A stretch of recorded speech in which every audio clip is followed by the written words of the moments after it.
Pekee nipende kuwapongeza tena viongozi wa Tanzania Archery Federation kwa moyo wao wa dhati, lakini moyo wao wa uzalendo wa kupambana na kuhakikisha mchezo huu unasajiliwa. Lakini hawajasajili tu akakaa kimya.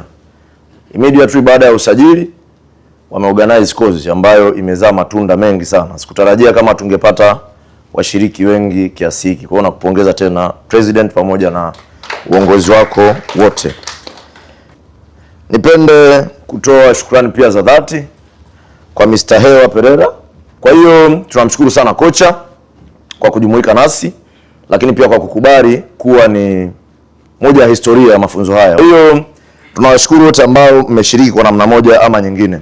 Lakini to the participants, mimi na ujumbe mmoja tu kwenu.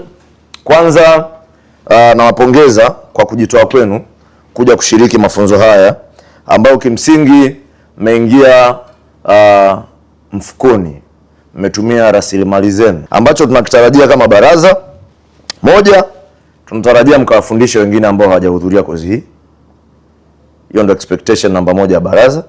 Lakini pili, tunatamani mkaanzishe vilabu kwenye maeneo mliotoka. Tumeambiwa mmetokea sehemu mbalimbali za nchi ya Tanzania. Kwa hiyo tunatamani mkawe mabalozi wazuri, mwende muanzishe vilabu kule mnakotoka, ili na sisi tuendelee kuwa part of history ya mchezo ambao ni mpya kwenye nchi yetu.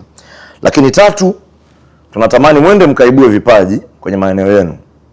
Ni mchezo ambao unahitaji uwe na mikono tu, amesema President. Hauhitaji kuwa na mbio, hauhitaji kuwa na hatua ndefu ndio ucheze mchezo huu ama ufundishe mchezo huu.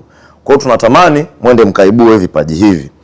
Lakini mkifanya haya ambayo nimeyasema, tutaenda kupata wanamichezo ambao wataiwakilisha nchi kwenye mashindano ya kikanda na mashindano ya kimataifa ambao tutayapata kutokana na mchezo huu ambao ni mpya na tunaenda kuanzisha nchini kwetu.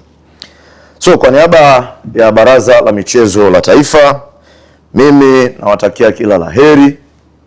Mnavyotoka hapa, mwende mkafanye kile ambacho mmefundishwa, lakini mkae walimu wazuri, mkae mabalozi wazuri. Ni mchezo mgeni,